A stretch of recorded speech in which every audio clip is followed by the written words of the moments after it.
Bismillahirrahmanirrahim. Assalamualaikum warahmatullahi taala wabarakatuh. Alhamdulillahirabbil alamin wa bihi nasta'in ala umurid dunya waddin wa sallallahu wasallama ala sayyidina Muhammadin khatimin nabiyyin wa ala alihi wa sahbihi wa barik wasallim. Alhamdulillah. Tuan-tuan yang dirahmati Allah Subhanahu wa taala sekalian, anda bersama dengan saya Da'i Fahmi sebagai moderator anda pada hari ini. Seperti biasa pada rancangan pada jam 6.30 pagi, iaitu tak lain dan tak bukan Tanyalah Ustaz, biar tahu jangan keliru di TV3 dan juga TV9. Dan seperti biasa tuan-tuan, pada hari ini, pada hari Isnin tanggal 7 September 2020 bersamaan dengan 19 Muharram 1442 Hijrah, kami akan membawakan anda topik iaitu berkenaan dengan tafsir Al-Quran, iaitu surah Al-Hujurat ayat 1 hingga 6. Tetapi bukan saya yang akan kupas, saya sebagai moderator anda, tetapi panel yang akan kupas berkenaan dengan topik ini adalah tak lain dan tak bukan Ustaz yang sangat kita kenali, iaitu Ustaz Dr. Luqman Ibrahim. Apa khabar Ustaz? Waalaikumsalam. Alhamdulillah, sihat Ustaz? Segak Ustaz ini. Alhamdulillah. Tuan-tuan yang dirahmati Allah Subhanahu wa taala sekalian, sekiranya terdapat sebarang persoalan ataupun kemusykilan berkenaan dengan topik kita pada hari ini, iaitu tafsir Al-Quran surah Al-Hujurat ayat 1 hingga 6, boleh terus hubungi kami di talian 1800 88 1677 ataupun di WhatsApp kami di talian 011 1233 6480 ataupun boleh komen di FB kami, iaitu FB Tanyalah Ustaz TV3. Jadi tuan-tuan yang dirahmati Allah Subhanahu wa taala sekalian, sebelum kita menelusuri lebih jauh, lebih mendalam tentang topik kita pada hari ini, eloklah kita mulakan topik kita hari ini dengan mukadimah. Betul Ustaz? Ya. Ustaz dah sedia? Ya. Alhamdulillah. Jadi Ustaz, dipersilakan untuk mukadimah berkenaan dengan topik kita pada hari ini, iaitu tafsir Al-Quran surah Al-Hujurat ayat 1 hingga 6. Silakan Ustaz. A'udzubillahi minasyaitonirrajim. Bismillahirrahmanirrahim. Alhamdulillahilladzi arsala rasulahu bil huda wa dinil haqq liyudhhirahu 'ala ad-din kullih wa kafa billahi shahida. Wassalatu wassalamu ala Rasulillah wa ala alihi wa ashabihi wa mawalah. Terima kasih kepada Da'i Fahmi, tuan-tuan, puan-puan, muslimin, muslimat, sidang penonton rahmat Allah sekalian. Kita berada di dalam rancangan Tanyalah Ustaz, biar tahu jangan keliru. Dah macam moderator pula jadinya. Dan perbincangan kita ialah pada surah Al-Hujurat ayat pertama hingga ayat ke-6. Jadi untuk tujuan itu tuan-tuan boleh dapatkan mushaf dahulu untuk kita baca, melalui telefon pun boleh, untuk kita sama-sama talaqi secara yang kita mampu ini, daripada ayat pertama hingga ketiga dahulu. A'udzu billahi minasyaitonir rajim.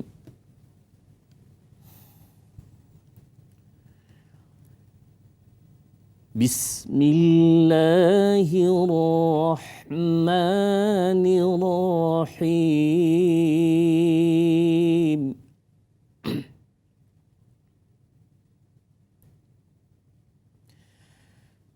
Ya ayyuhalladzina amanu la tuqaddimu baina yadayillahi wa rasulih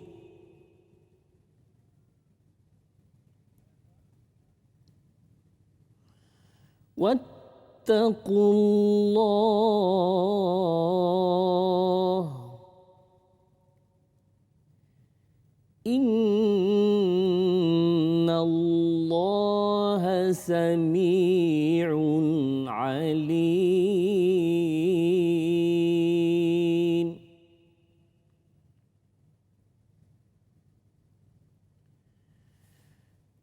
Ya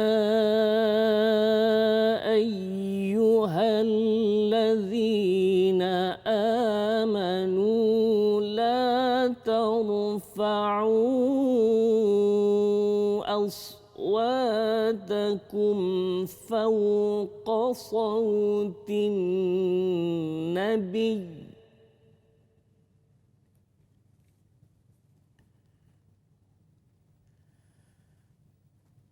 ولا تجهروا له بالقول كجهر بعضكم لبعض أن تحبط أعمالكم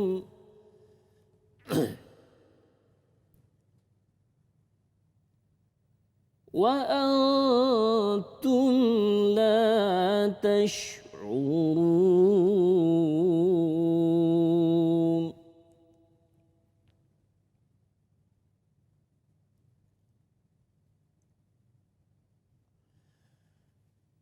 إن الذين يغضون أصواتهم عند رسول الله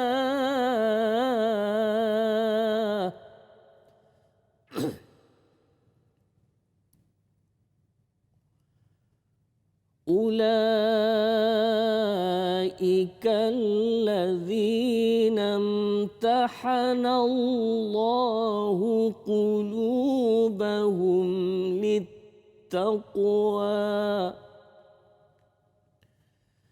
لهم مغفرة وأجر عظيم.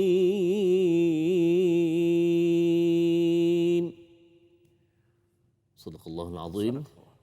Dan maksud daripada ayat terjemahannya, wahai orang-orang yang beriman, janganlah kamu mendahului Allah dan Rasul dan bertakwalah kepada Allah.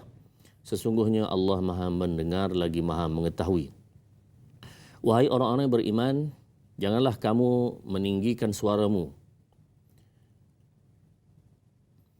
melebihi suara Nabi, dan janganlah kamu berkata kepadanya dengan suara keras sebagaimana kerasnya suara sebahagian kamu terhadap yang lain. Nanti pahala amalanmu akan terhapus sedangkan kamu tidak menyedari. Sesungguhnya orang-orang yang merendahkan suaranya di sisi Rasulullah sallallahu alaihi wasallam, maka itulah orang-orang yang telah diuji hatinya oleh Allah untuk bertakwa. Mereka akan memperoleh ampunan dan pahala yang sangat besar di sisi Allah Subhanahu wa taala. Tuan-tuan sidang penonton dan rahmat Allah sekalian, surah Al-Hujurat ini adalah satu surah yang diberi nama dengan Al-Hujurat. Hujurah ni maknanya bilik. Hujurat banyak bilik. Dan ini berkaitan dengan ayat yang keempat. Kita bincang 1 sampai 6 hari ini tuan-tuan, insya-Allah ada ruang-ruang masa kita akan bincang lebih lanjut, iaitu berkenaan dengan hujrah, bilik-bilik isteri Nabi sallallahu alaihi wasallam. Di dalam Masjid Madinah itu ataupun di Masjid Nabawi, di tepinya itu, ya, kalau tuan-tuan di Raudhah sekarang itu, di sana itu ada lajuran ataupun deretan bilik-bilik yang dikira sebagai rumah kepada isteri-isteri Rasulullah sallallahu alaihi wasallam. Insya-Allah nanti kita akan perbincangan itu. Dan surah ini juga dinamakan dengan nama yang lain, dikenali nama yang lain, iaitu surah Al-Adab wal Akhlaq. Al-Adab jamaknya kepada adab, Al-Adab, dan khuluq jamaknya akhlak, iaitu surah tentang adab-adab dan akhlak-akhlak, yang mana daripada awal surah sampai ke hujung surah boleh dikatakan adab yang besar-besar dibincangkan secara khusus di dalam surah ini. Jadi sebelum Ustaz masuk kepada adab-adab tersebut yang mana merangkumi keseluruhan surah secara umumnya, maka Ustaz nak bincang dulu sikit tentang kita punya bacaan Al-Quran tadi. Tuan-tuan, boleh kita menambah sedikit pengetahuan dan ilmu kita bersama pada pagi ini, iaitu berkenaan dengan surah Al-Hujurat. Kita baca Al-Quran tadi tuan-tuan dengan nama bacaannya Hafs daripada Asim. Ini Naif Fahmi pun tahu kan. Allah. Itu berkenaan dengan bacaan Al-Quran yang kita baca turun-temurun daripada ayah, tok kita, tok guru dan seterusnya lah. Itu adalah merupakan bacaan namanya Hafsun daripada Asim. Dan ia daripada Nabi sallallahu alaihi wasallam. Di sana ada juga surah yang bacaan yang lain juga daripada Nabi sallallahu alaihi wasallam. Ada perbezaan sikit. Ustaz nak baca pada ayat kedua sebab ayat pertama tu tak banyak perubahan. Ayat kedua. يا أيها الذين آمنوا لا ترفعوا أصواتكم فوق صوت النبي ولا تجهروا له بالقول كجهر بعضكم لبعض أن تحبط أعمالكم وأنتم لا تشعرون. Itu bacaan kita Hafs daripada Asim. Pagi ini Ustaz nak sama-sama mendedahkan dan juga kita sama-sama belajar dengan bacaan yang lain namanya Warsh daripada Nafi'. Bacaan Imam Warsh ini ada berubahnya sedikit. Yang pertama sekali tuan-tuan, ayat kedua ya. Kalau tuan-tuan nak rujuk boleh rujuk pada ayat kedua. Ya ayyuhalladzi dibaca dengan 6 harakat. Kita baca 4 atau 5 tetapi dia baca dengan 6 harakat dengan mad jaiz munfasil. Ya ayyuha 6 harakat. Kemudian perkataan amanu ya ayyuhallazina amanu dalam bacaan Imam Warsh, amanu itu mad badal boleh 3 wajah. Kita fahami hanya baca satu wajah saja, itu 2 harakat lah. Amanu seperti mana biasa. Tetapi Imam Warsh ada 4, ada 6. Kalau 6 bunyi macam mana? Ya ayyuhallazina amanu. Pelik sikit lah. Kenapa pula panjang kat situ? Itu bacaan Imam Warsh daripada Nafi'. Kemudian yang lain semua sama. Tempat yang ketiga ialah fauqa sautin nabiyyi. Imam Warsh membaca dengan nabi, dia baca dengan nabi'i. Nabi'i. Jadi mat wajib Warsh jadi 6 juga.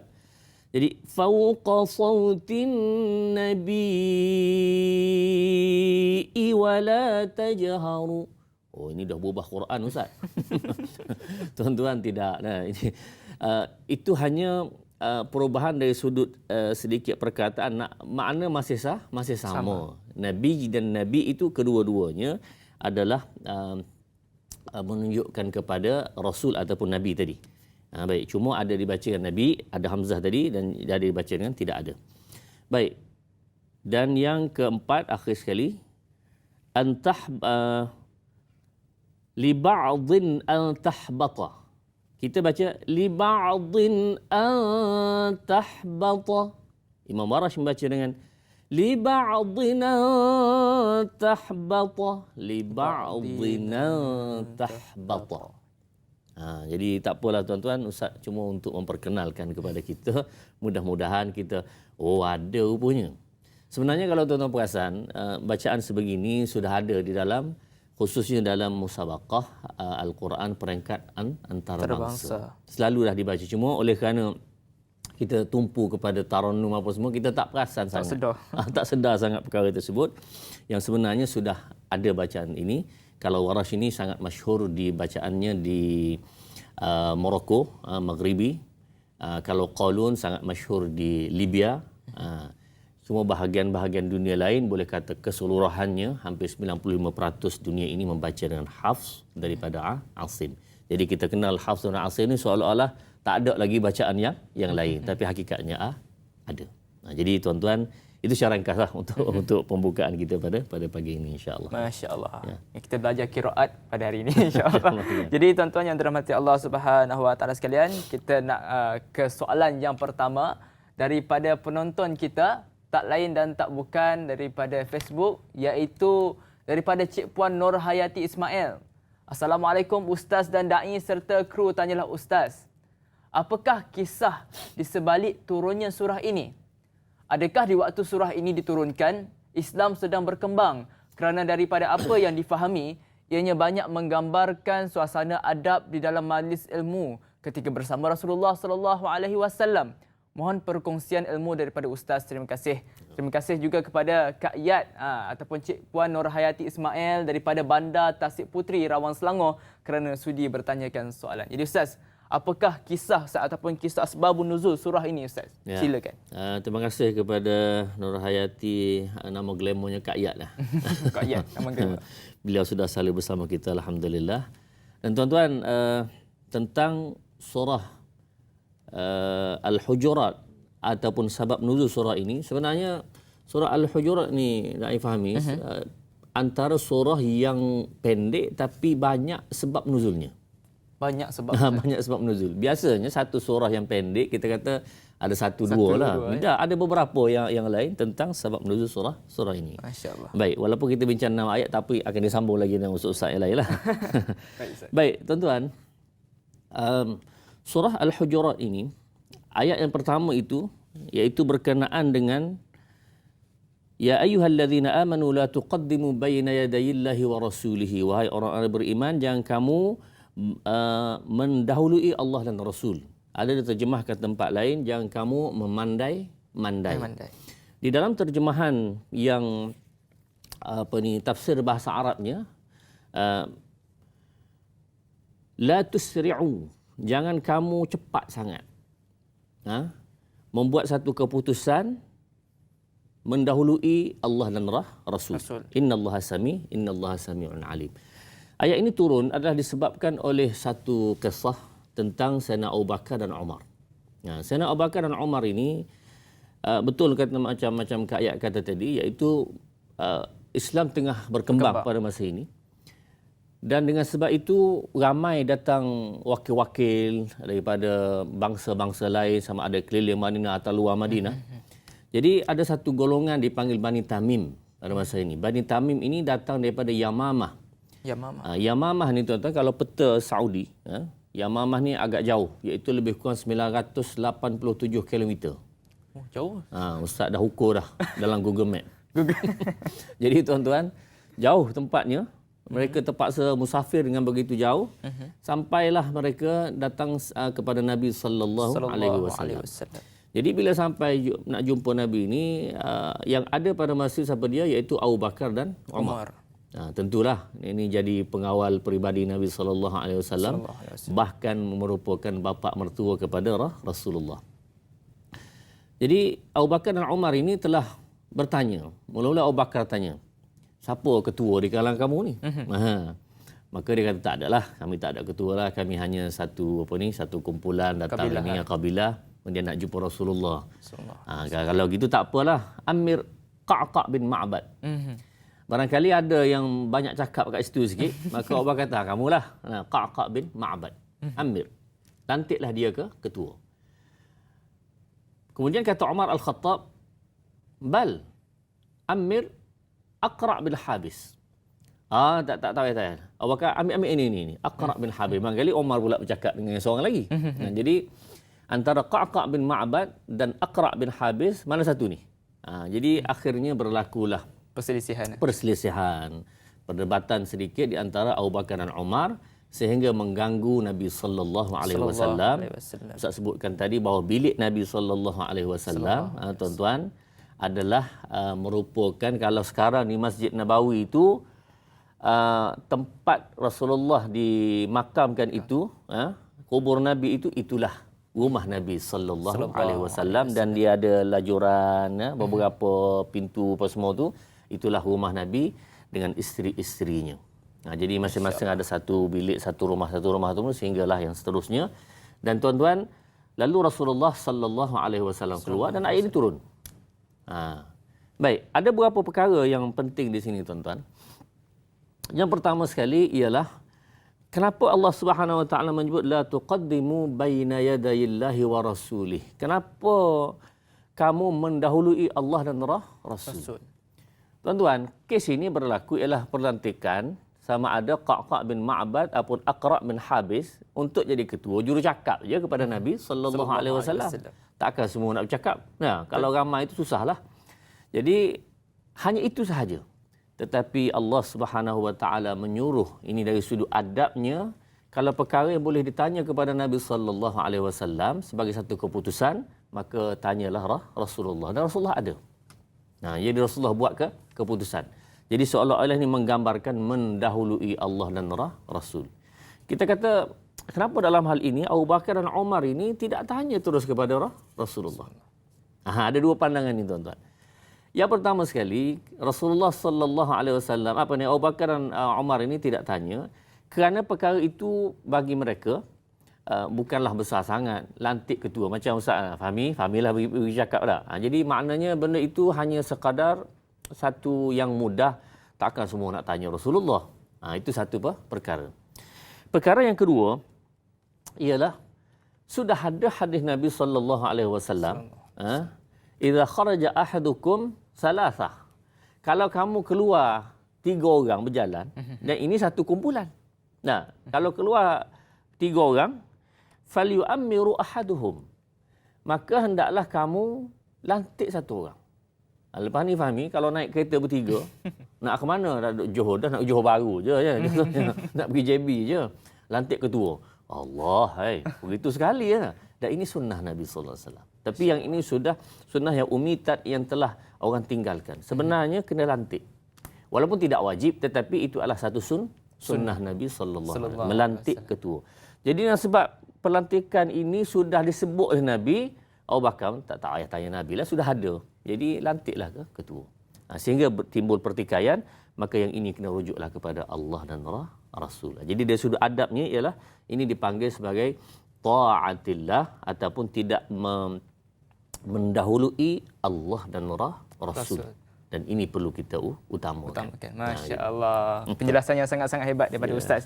Jadi tuan-tuan yang dirahmati Allah Subhanahu Wa Taala sekalian, kita nak berehat seketika. Kembali selepas ini dalam rancangan Tanyalah Ustaz, biar tahu, jangan keliru.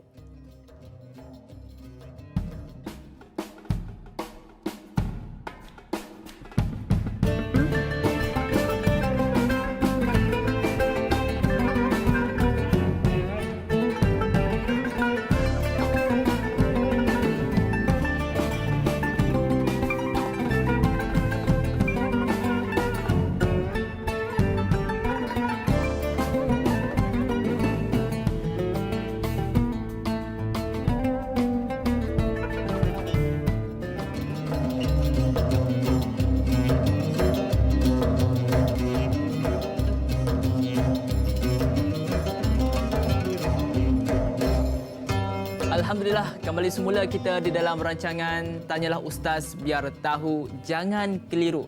Dan Alhamdulillah sebentar tadi Ustaz kita iaitu Ustaz Luqman telah mengupas sedikit tentang mukadimah berkenaan dengan topik kita pada hari ini, iaitu topik berkenaan dengan tafsir Al-Quran, surah Al-Hujurat ayat 1 hingga 6, dan juga telah menjawab satu soalan sulung kita pada hari ini tadi. Jadi Ustaz, kita nak ke soalan yang seterusnya.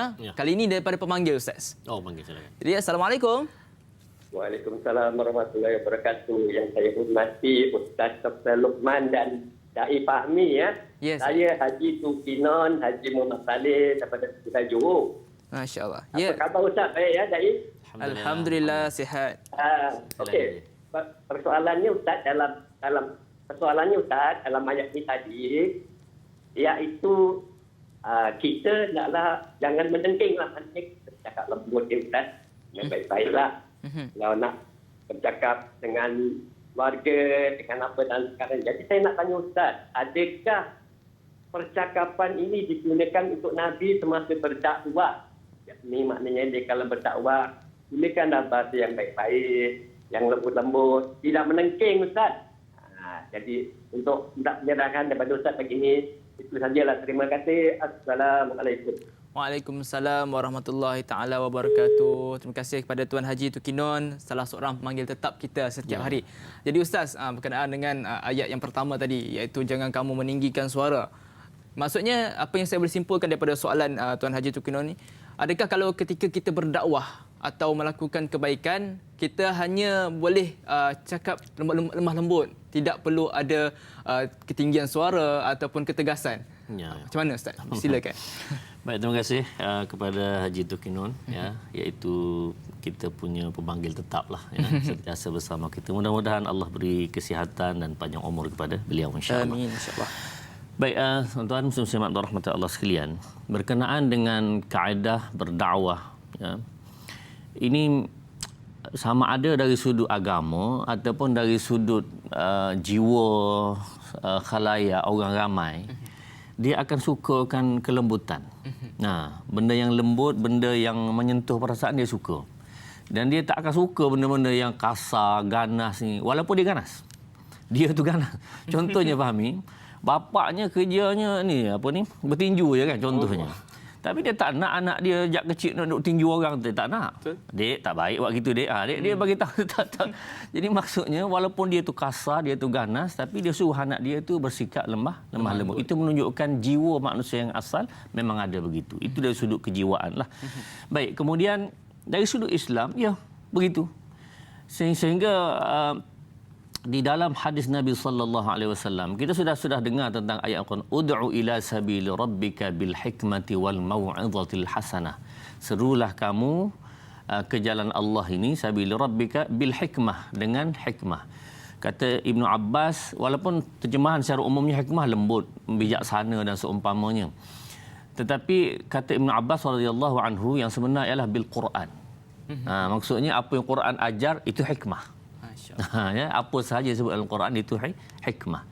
Wal mau'izah, dan nasihat. Dan nasihat tentunya lah, nasihat itu biasanya kita sebut lemah lembut. Ke ada Fahmi orang nasihat Fahmi dengan keadaan kasar? Mungkin ada, tapi ada. Kita nak terima agak susah. Susah lah. Macam mungkin kita akan pergi jauh. Tak boleh ni, kita kena lari ni, pakcik ni tak nak. Jadi dengan sebab itu memang sikap manusia begitu. Sehingga apabila orang Yahudi berkata kepada Nabi sallallahu alaihi wasallam, assalamualaikum. Assalamualaikum. Apa assam? Maknanya matilah kamu ya Muhammad. Assam. Bunyi macam assalam tapi assamu.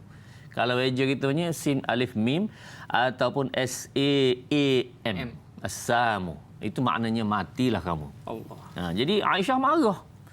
Rasulullah balas baliklah. Apa ni duk kutuk suruh orang mati apa semua ni. Tapi tuan-tuan, apa yang Rasulullah buat? Rasulullah hanya menjawab wa'alaikum. Itu je. Kalau kamu kata gitu, cukuplah. Tak balas balik. Walah boleh tak balas? Bolehlah. Fa'tadu alaihi bimisli ma'tada alaikum. Kamu balaslah seperti mana dia buat. Boleh dalam Islam. Tapi Rasulullah tidak buat. Iaitu Rasulullah kata wa'alaikum pada kamu. Lalu hujung hadis tersebut, innallaha yuhibbur rifqa fil amri kullihi. Ya Aisyah, sesungguhnya Allah suka sangat kelembutan dalam semua perkara. Ini kena ambil tuan-tuan. Innallah yuhibbur rifqa fil amri kullihi. Allah suka benda yang lemah lembut ni semua. Ini adalah hadis sahih Bukhari. Jadi sebab itu tuan-tuan, dalam sudut dakwahnya kita katakan kita mesti berada pada tahap kelembutan itu nombor satu, rifq nombor satu. Kemudian selepas itu barulah pergi pada kedua, wal mau'izah al hasanah. Kemudian yang ketiga barulah kita pergi pada wajadilhum billati hiya ahsan. Jidal ini pun bukan jidal ini siapa suara lebih kuat. Tak. Tetapi siapa yang boleh memberi kebenaran dengan barangkali suaranya ini je tahapnya. Begini je, tetapi dia boleh memberi satu bukti dan jelas. Itu maksudnya wajadilhum billati hiya ahsan. Kalau nak kira suara kuat, payahlah gitu. Siapa lagi kuat dia akan menang. Tapi tidak begitu caranya. Masya-Allah. Dah menjawab persoalan daripada Tuan Haji Tukinon tadi. Jadi insya-Allah tuan-tuan yang dirahmati Allah Subhanahu Wa Taala sekalian, Ustaz, kita nak jawab soalan yang seterusnya daripada Facebook.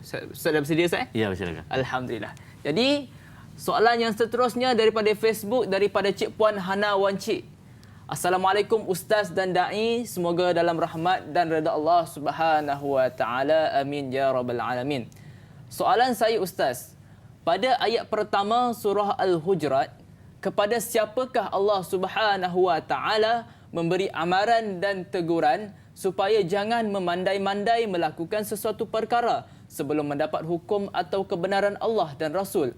Mohon pencerahan Ustaz. Terima kasih Ustaz dan Da'i. Terima kasih juga kepada Cik Puan Hana Wancik kerana sudi bertanyakan soalan. Jadi Ustaz, kepada siapakah ditujunya Allah Subhanahu Wa Taala tujukan amaran dan teguran tu supaya jangan memandai-mandai melakukan sesuatu melainkan mendapat kebenaran daripada Allah Subhanahu Wa Taala dan juga Rasulnya. Silakan Ustaz. Baik, terima kasih kepada Puan Hana Wancik dengan soalan yang sangat baik.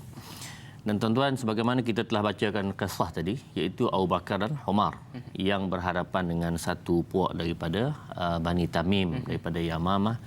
Dan mereka ini memang orang daripada jenis golongan padang pasir lah. Maksud padang pasir ni keras, sifatnya begitu. Jadi bila mereka sampai dan dipilih oleh Abu Bakar dan Umar tentang siapa jadi ketua tadi, dengan sebab itu berlakulah pertikaian di antara Abu Bakar dan Umar. Baik, teguran ini Allah Subhanahu Wa Taala secara khususnya beri kepada Abu Bakar dan Umar. Tetapi Allah gunakan perkataan ya ayyuhallazina amanu. Bukan hanya untuk Abu Bakar dan Umar, bahkan seluruh orang beriman. Jadi dengan sebab itu tuan-tuan muslim-muslimat rahmatullah Allah sekalian, ini termasuklah kita juga. Jangan mendahului kecuali ada kebenaran di sana. Makna nombor satu kena rujuk kepada Allah, nombor dua kena rujuk kepada Rasul, iaitu Al-Quran dan hadis Nabi sallallahu alaihi wasallam. Al-Quran dan sunnah Nabi sallallahu alaihi wasallam. Ini dua perkara dirujuk. Itu pertama. Kalau tak ada, barulah pergi yang ketiga. Dan kes ini berlaku di dalam kisahnya Muaz bin Jabal. Muaz bin Jabal ini dihantar oleh Rasulullah sallallahu alaihi wasallam. Sebahagian kata dia ke Yaman dan apa semua. Muaz bin Jabal ini Rasulullah tanya, bima tahkum, kamu nak berhukum ni dengan apa? Kamu nak berhukum kalau ada masalah, ada soalan apa semua, kamu nak berhukum dengan apa? Maka dia kata, ahkum bi kitabillah. Aku akan berhukum dengan kitab Allah. Fa illam tajid, kalau kamu tak jumpa, kata Rasulullah, maka bi sunnati Rasulillah sallallahu alaihi wasallam. Kalau tak jumpa dalam kitab Allah, maka yang kedua dengan sunnah Nabi sallallahu alaihi wasallam. Kalau tak jumpa juga, ajtahidu ra'yi, aku berijtihad. Maknanya dalam konteks hadis ini, iaitu yang pertama sekali ialah dia rujuk kepada kitab Allah. Nombor satu. Nombor dua ialah rujuk kepada hadis Nabi sallallahu alaihi wasallam, kita kata sunnah tadi. Dan yang ketiga barulah berijtihad. Kalau macam tu okeylah Ustaz, saya bolehlah buat gitu. Nah, ni tak ada dalam Quran rupanya. Ini tak ada dalam hadis. Saya punya pandangan lah.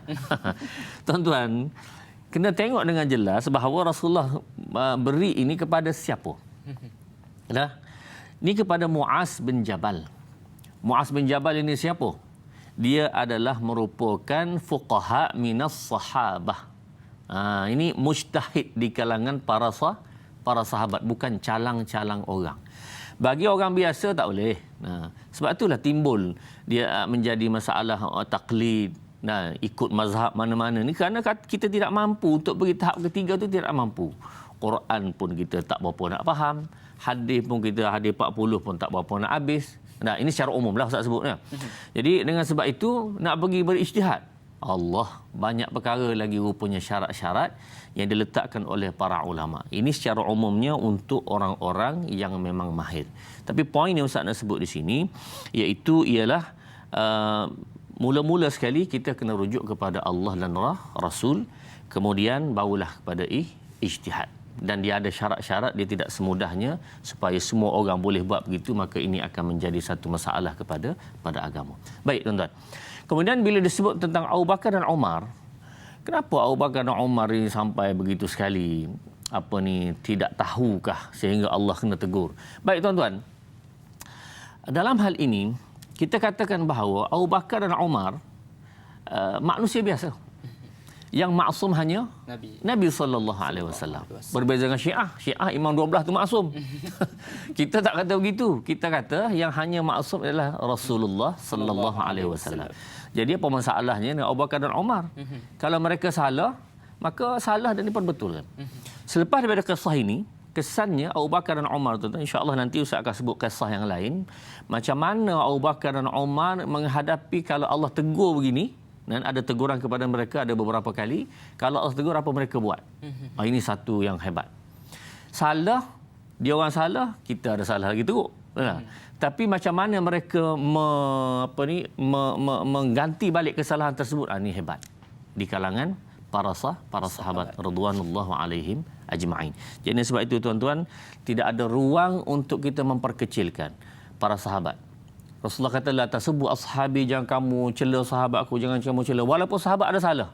Dalam hal ini Abu Bakar dan Umar salah. Tapi salah ini hanyalah menjadi satu contoh kepada umat ini. supaya kita mengambil contoh. Tidak ada, tengok Abu Bakar bukanlah betul sangat pun. Ini golongan yang mencela Abu Bakar, golongan mencela Umar, mencela Aisyah dan yang lain-lain. Jadi dengan sebab itu mereka ini perlu melihat bahawa kita tidak pernah katakan Abu Bakar, Umar maksum. Ada hikmah di sebalik terjadinya peristiwa ini. Ada hikmah dan juga istinbat yang kita boleh ambil daripada kisah ini. Masya Allah, penjelasan yang sangat baik daripada Ustaz. Baik Ustaz, kita ada soalan yang seterusnya. Kita nak raihkan soalan penonton kita daripada Facebook, daripada saudara Al-Ali Ali. Assalamualaikum Ustaz dan Da'i yang dihormati. Ayat kedua dalam surah ini Allah Subhanahu Wa Taala melarang orang-orang yang beriman meninggikan suara semasa bercakap dengan Nabi Muhammad sallallahu alaihi wasallam. Ini menyebabkan dihapuskan semua pahala.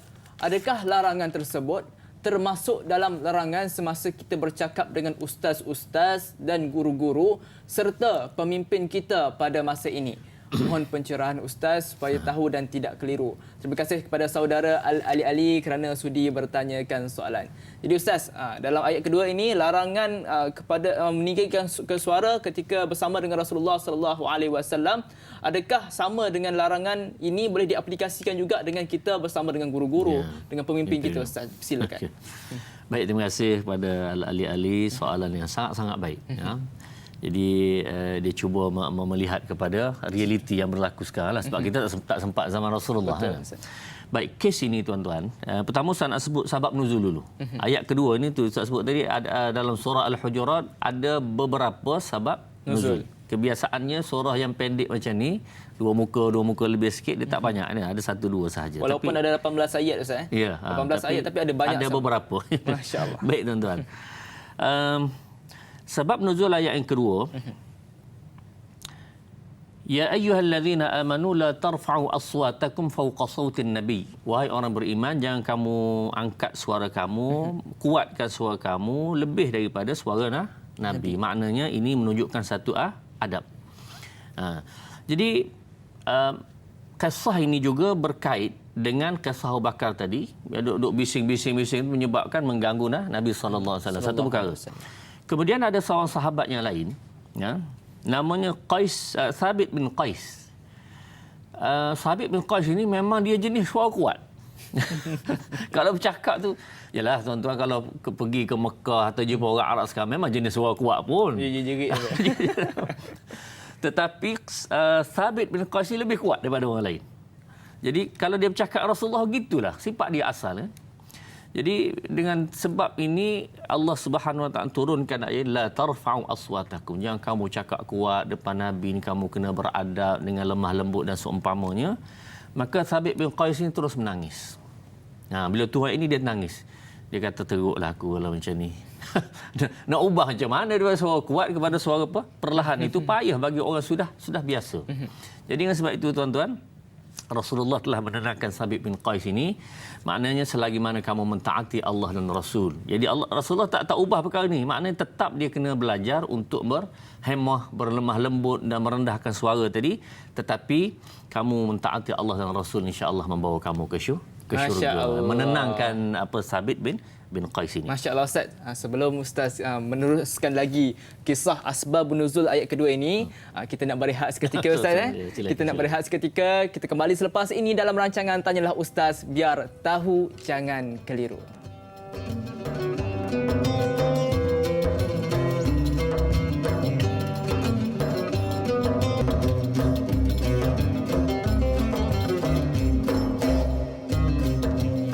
Alhamdulillah, kembali semula kita di dalam rancangan Tanyalah Ustaz, biar tahu jangan keliru.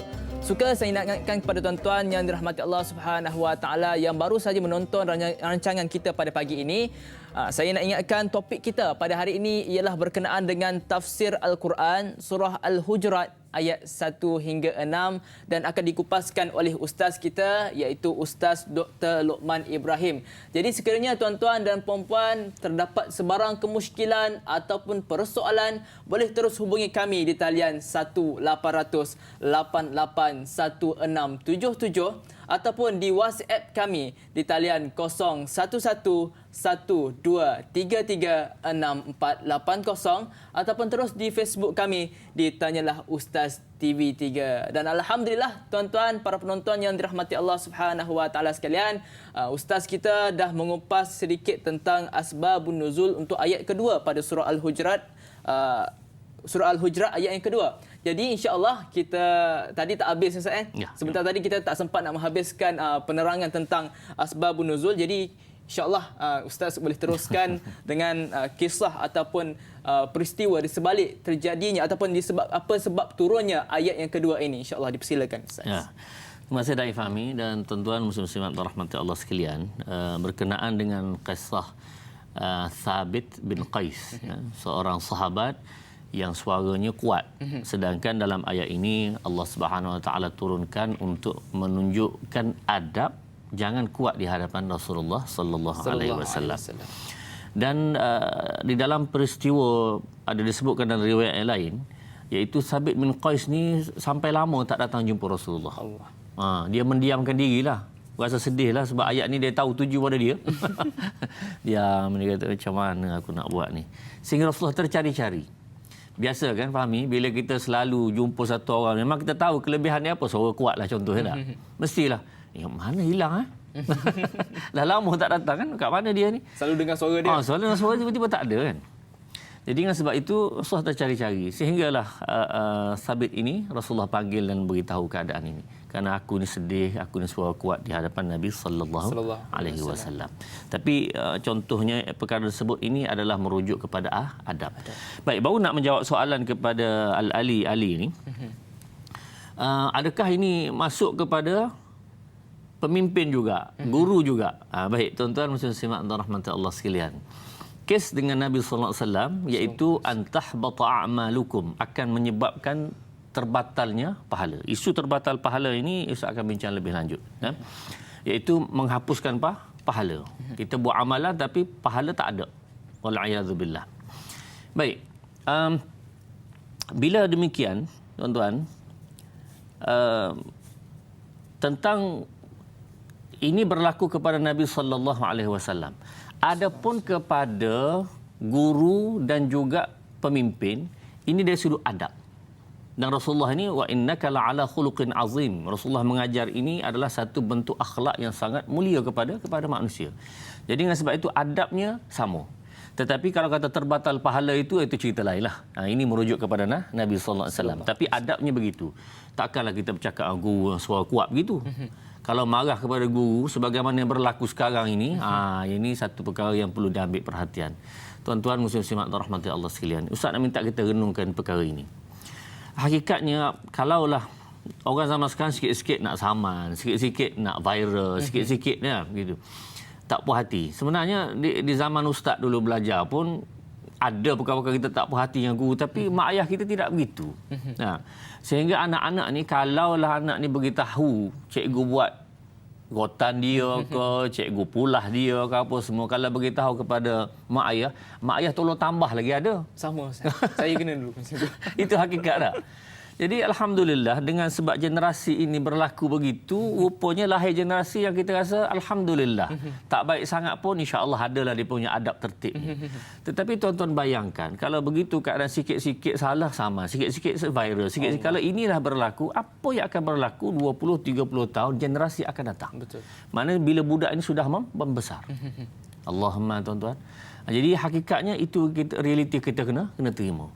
Jadi kalaulah ada berlaku selagi mana tidak cedera lah. Kalau cedera itu cerita lain lah. Dengan tujuan untuk litakdib, untuk mendidik kali tarbiyah, maka yang ini Islam tidaklah sampai ke tahap yang begitu sekali. Maknanya ada ruang-ruang untuk mengadab. Sampai satu yang Ustaz baca dalam internet lah tuan-tuan, apabila dia didenda oleh kerana nak sentuh sekarang pelajar tak boleh. Nak itu dia didenda buat satu kerja, itu pun mak ayah ancam nak saman. Inilah tuan-tuan, Ustaz bagi contoh PKP baru ni. PKP baru ni Ustaz sendiri buat kelas online.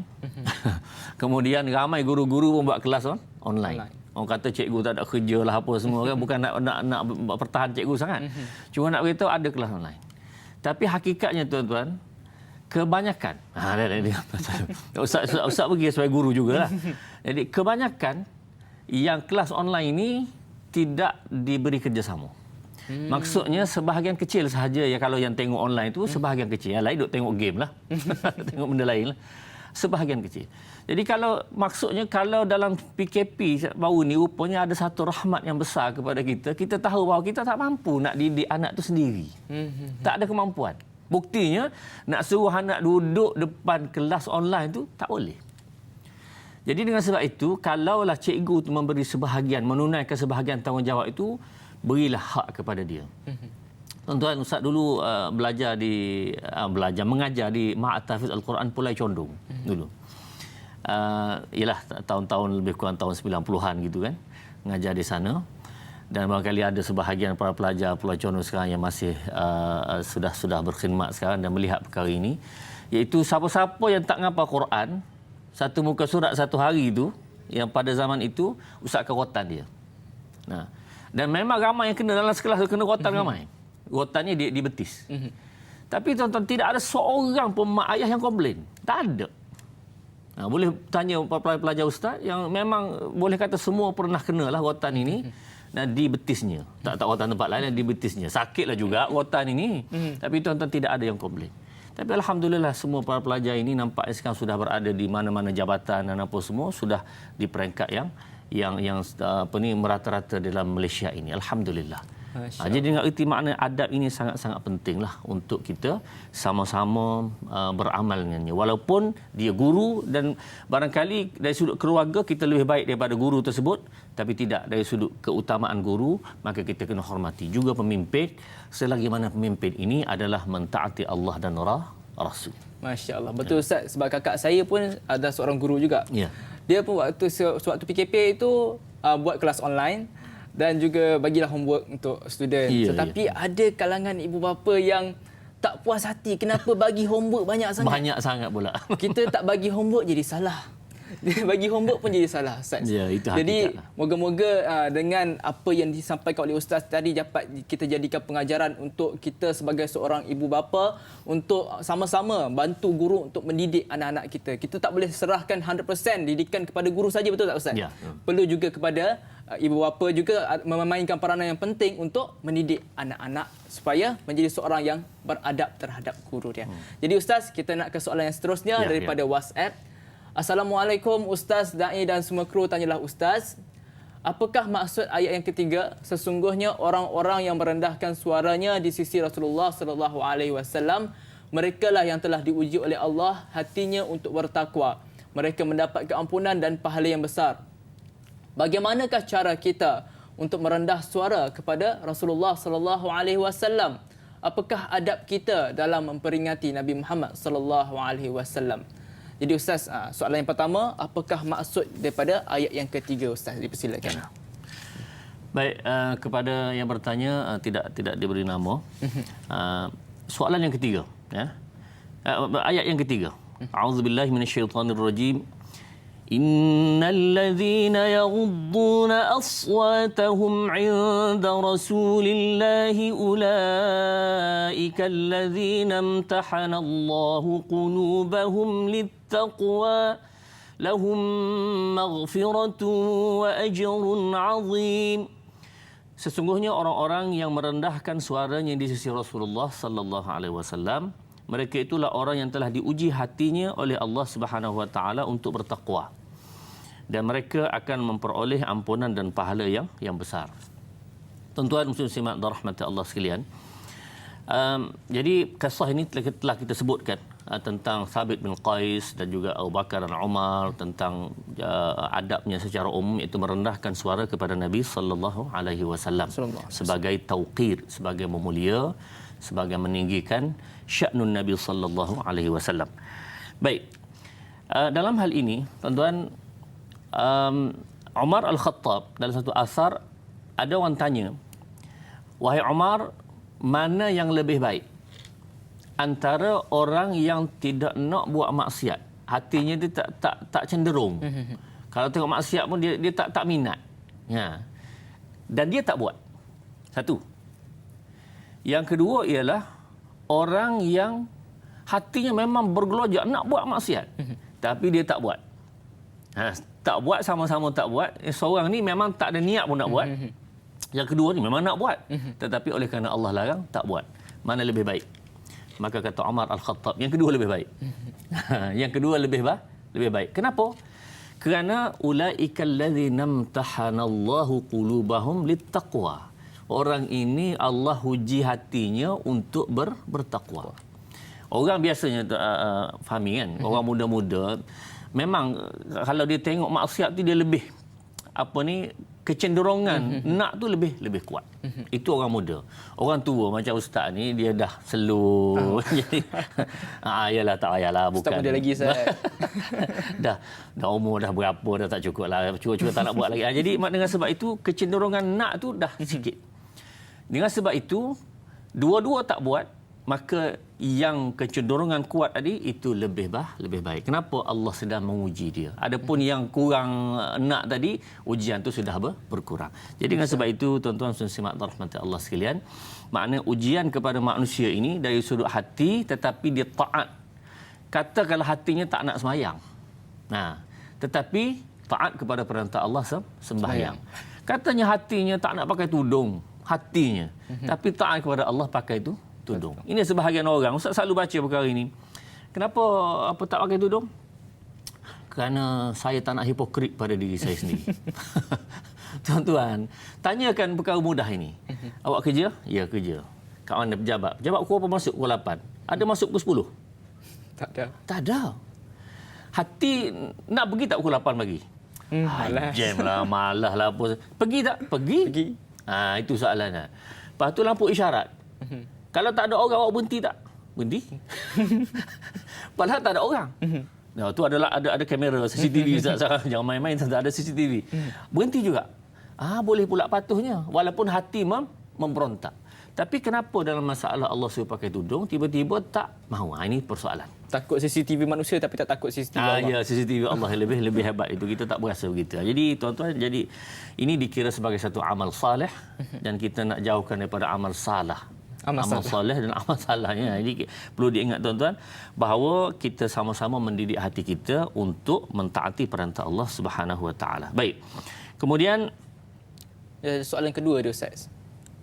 Soalan yang kedua berkenaan dengan para sahabat dulu, dia sempat bersama dengan Nabi Muhammad sallallahu alaihi wasallam, dan juga adab untuk merendahkan suara ni memang diaplikasikan ketika bersama dengan Rasulullah sallallahu alaihi wasallam. Jadinya macam mana sebab kita ini sebagai manusia nak jaga adab kita dengan Nabi Muhammad sallallahu alaihi wasallam sedangkan kita tak nampak Nabi? Ya. Jadi macam mana Ustaz? Dipersilakan. Tuan-tuan, dalam hal ini, oleh kerana kes ini berlaku semasa hayat Nabi sallallahu alaihi wasallam. Kita kuat suara macam mana pun tak akan berkaitan dengan Rasulullah lagi lah. Baik, tuan-tuan. Jadi dengan sebab itu, yang ini bermaksud dalam hadis yang Ustaz bacakan tadi, iaitu berkenaan Mu'adz bin Jabal tadi. Nombor satu ialah apa-apa sahaja rujuk kepada Allah dan Rasul. Apa-apa sahaja. Kitabullah dalam Quran, kalau tak ada, turun nombor 2 kepada hadis Nabi sallallahu alaihi wasallam. Kalau tak ada, barulah pandangan yang kita punya. Jadi pandangan kita punya ni duduk pada kedudukan yang ketiga. Jadi adalah sangat-sangat elok kita tidak mengata ini saya punya pendapat.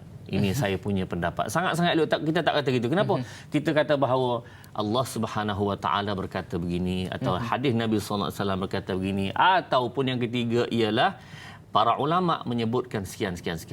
Adapun kita punya, kita rasa itu adalah satu pandangan yang sangat-sangat terakhir, sangat-sangat paling bawah sekali. Itu cara menghormati ataupun merendahkan suara dari sudut maknawi lah, bukan dari sudut yang sebenar, tapi dari sudut maknawi bahawa kita mengutamakan Allah dan Rasul.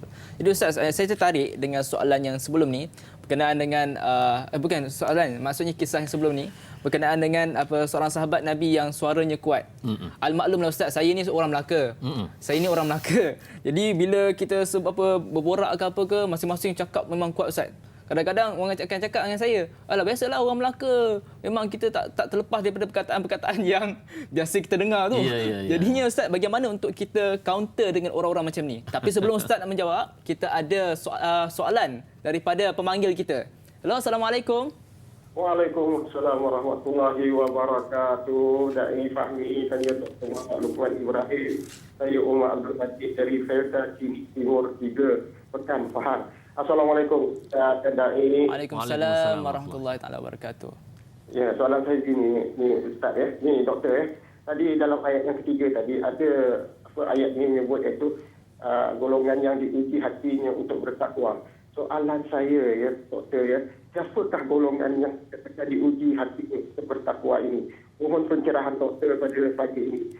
Terima kasih banyak doktor dan Dai. Assalamualaikum. Waalaikumsalam warahmatullahi taala wabarakatuh. Terima kasih kepada Tuan Haji Omar Abdul Majid kerana sudi bertanyakan soalan. Jadi Ustaz, siapakah orang yang diuji hatinya?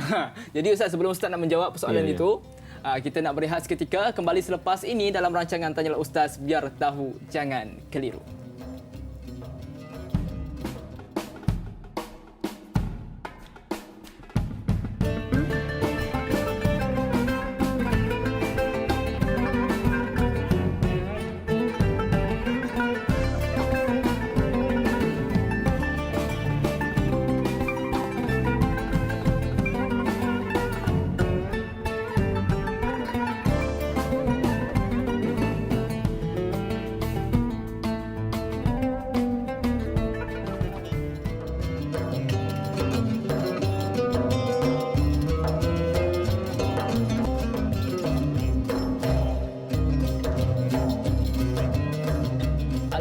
Kembali semula kita di dalam rancangan Tanyalah Ustaz, biar tahu jangan keliru. Alhamdulillah tuan-tuan yang dirahmati Allah Subhanahu Wa Taala sekalian. Sebentar tadi kita ada pemanggil kita daripada Tuan Haji Omar Abdul Majid. Dah tanya soalan berkenaan dengan ayat yang ketiga yang bermaksud sesungguhnya orang-orang yang merendahkan suaranya semasa mereka berada di sisi Rasulullah sallallahu alaihi wasallam, merekalah orang-orang yang telah dibersihkan Allah hati mereka untuk bertakwa, mereka beroleh keampunan dan pahala yang besar. Dan orang yang dibersihkan Allah ni ataupun orang yang bertakwa ini adalah orang yang telah diuji oleh Allah Subhanahu Wa Taala. Jadi soalan daripada Tuan Haji Omar tadi, siapa orang yang diuji hatinya ni Ustaz? Berpandukan ayat yang ketiga ni Ustaz, dipersilakan. Terima kasih kepada Haji Omar. Yang pertamanya berkenaan dengan soalan secara khusus, iaitu ayat ini turun kepada sahabat bernama Sabit bin Qais. Iaitu dia ialah seorang orang suara tinggi, suara kuat, dan Allah suruh rendahkan, dan dia bertahan dan bersabar dengan perkara tersebut sehingga ditenangkan oleh Nabi sallallahu alaihi wasallam sebagaimana kita bincang. Kemudian dalam konteks yang lebih umum, siapa yang ini sebenarnya diuji hati ni semua kita. Hakikatnya semua kita.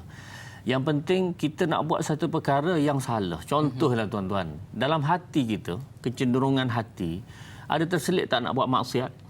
Jawapannya ada. Nak ambil benda orang, nak buat benda haram. Lintasan dalam hati ada ke tidak? Ada. Tapi kenapa kita tak buat?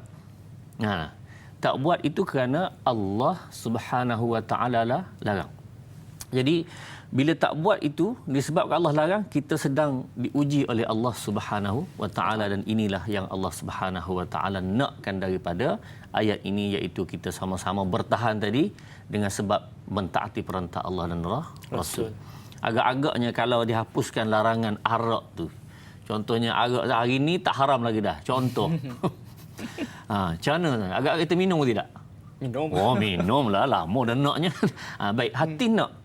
Yang kita tak minum kenapa? Kerana kita tahu bahawa di sana ada aturan Allah dan akan dibalasi di akhirat. Lebih-lebih lagi orang mukmin, wa anharun min khamrin ladzatil lisyaribin, akan diganti dengan satu minuman arak juga, tapi arak yang berjuta kali ganda lebih hebatnya, iaitu dalam yang tidak memabukkan. Yang tidak memabukkan dan seumpamanya. Baik. Itu dia. Masya-Allah, penjelasan yang sangat baik daripada Ustaz. Jadi Ustaz, tadi saya ada tinggalkan soalan untuk Ustaz daripada diri saya sendiri. Kadang-kadang kita jumpa ramai masyarakat ramai orang lah yang selalu kalau kadang-kadang dia memang dah cakapnya memang kasar. Ya. Jadinya untuk aplikasi pada zaman sekarang ni Ustaz, macam mana kita nak counter balik dengan orang-orang macam ni Ustaz? Kadang-kadang dia akan cakap, aku daripada kecil memang macam ni. Memang aku dah cakap macam ni dah diri aku, takkan aku nak pura-pura kan? Jadi macam mana nak counter balik Ustaz? Kita yang sebagai seorang sahabat ataupun seorang pendengar ini, kita nak nasihat dia macam mana Ustaz? Ya. Silakan. Soalan Fahmi sangat baik dan beliau dikata orang Melaka. Orang Melaka, Ustaz. Baik tuan-tuan, sebenarnya tak kira lah orang mana, orang Melaka ke orang Kelantan ke orang mana. Yang penting bercakap itu. Baik, ada satu sikap yang kita kata di tempat itu boleh terima. Dan tidak dikira sebagai satu benda yang tidak baik. Contohnya kalau orang Melaka, Ustaz pun ada kawan ramai orang Melaka. Kau hidup lagi. Lama. Jadi kalau bagi kita yang tak biasa cakap begitu, terkejut juga. Tapi lama-lama kita berkawan, kita faham itu sikap. Dia bukan mulut jahat pun, tapi nak beritahu dia itu barangkali suasana hidup dan percakapan itu sudah biasa demikian. Betul. Baik, kita tak nafikan bahawa menukar ataupun bercakap dengan akhlaknya cara bahasa lebih baik itu tentulah dia kehendaki. Tetapi kalau itu tidak menimbulkan masalah, maka untuk sesama mereka, maka insya-Allah Ustaz rasa tidak ada apa-apa. Walau macam mana pun tuan-tuan, Ustaz nak kaitkan sikit tentang satu perkara yang biasa berlaku tetapi kita tiru orang. Iaitu satu golongan orang yang suka bercakap, dipanggil apa, cakap terbuka ni. Awak ni tak baguslah. Direct je Ustaz. Direct je kan. Suara awak ni teruk lah. Jadi dia kata ini lebih baik daripada menyembunyi. Baik tuan-tuan, muslim-muslimat rahmat Allah sekalian. 2-3 perkara kita kena tengok. Nombor satu ialah dari sudut pandangan Islam, pandangan agama. Ada tak Islam kata begitu? Ada tak yang ditunjukkan oleh Nabi sallallahu alaihi wasallam demikian? Bila kita cari-cari tak ada. Rupanya perkara sebegitu yang dia panggil open speaking ini akan menyebabkan ramai orang terasa hati dan seumpamanya ini. Maka percakapan seperti ini sebenarnya Rasulullah menjauhi. Bahkan Rasulullah tidak menunjukkan akhlak yang sedemikian. Daripada kita ambil akhlak daripada orang barat dengan mengambil akhlak daripada Nabi sallallahu alaihi wasallam, mana lebih baik? Tentulah akhlak Nabi sallallahu alaihi wasallam. Jadi kenapa kita nak inilah kita boleh terima kan? Ini dengan kita tidak sembunyi-sembunyi, kita mencakap aja. Tidak begitu tuan-tuan. Hatta dalam perkara sebegini memaki, kata dengan alasan bercakap benarlah apa semua ini tuan-tuan. Dalam hadis sahih Muslim, sibabul muslim fusuq. Memaki, mencerca, mengata walaupun secara memang kata betul, itu adalah sifatnya fusuq daripada orang-orang fasik. Wa qitaluhu kufrun, dan membunuh orang mukmin, orang muslim ini sebenarnya adalah satu kekufuran, benda kufur, bukan membunuh orang Islam. Jadi maksudnya Islam tidak suka. Hatta itu yang kedua. Dalam kita punya masyarakat memang tidak begitu pun. Kan? Fahami kan? Dalam masyarakat orang Melayu ni akan cakap juga, walaupun dia tak suka, makanan ini tak sedap. Contoh tak sedap. Dia tak cakap tak sedap. Kan? Kalau ditambah garam sikit lagi rasa lebih baik lah. Jadi kuranglah sikit orang tu rasa macam tak sedap rupanya. Cuba, saya tak suka bohong-bohong ni, makanan memang tak sedap. Konon-konon untuk menunjukkan budaya orang lain itu lebih baik. Tak. Sebenarnya Rasulullah punya adab akhlak pun tidak begitu, bahkan dalam masyarakat kita pun tidak begitu. Bahkan tuan-tuan, hadis Nabi sallallahu alaihi wasallam, la tattabi'unna sunanal ladzina min qablikum. Kamu akan ikut pasti. Kamu akan ikut sikit sunnah orang sebelum kamu, iaitu Yahudi Nasara. Sehingga lau dakhalu fi juhri dhabbin, kalau dia masuk dalam lubang biawak sekalipun kamu akan ikut. Lattaba'uhum, kamu akan ikut. Itu Rasulullah dah cakap dalam hadis yang sahih sebelum ini lagi. Tapi hakikat sedang berlaku. Betul Ustaz. Ya. Apa sahaja yang orang lain buat, kita buat. Sebutlah apa-apa lah, semua. Kalau orang nak tengah kereta, tengah berjalan, nak menari, dia pun buat juga. Dia orang yang buat prank, apa dia panggil prank ni? Surprise ke apa? Surprise lah apa semua tu kan. Dia pun buat juga. Walaupun memalu atau tak kira. Ustaz tengok satu video yang tengah-tengah orang berjalan, dia letak satu plastik besar, dia sokup je ke dalam orang tersebut. Nah, sekupnya. Orang tu keluar tu tahu siapa buat ni. Dia suka. Prank itu dia suka, tapi sebenarnya tuan-tuan itu akhlak sangat keji dan akhlak yang sangat buruk yang mana diharamkan oleh agama. Allah. Tapi orang lain buat, kita pun try lah nak buat juga. Allah wa'alaiyazubillah. Tuan-tuan.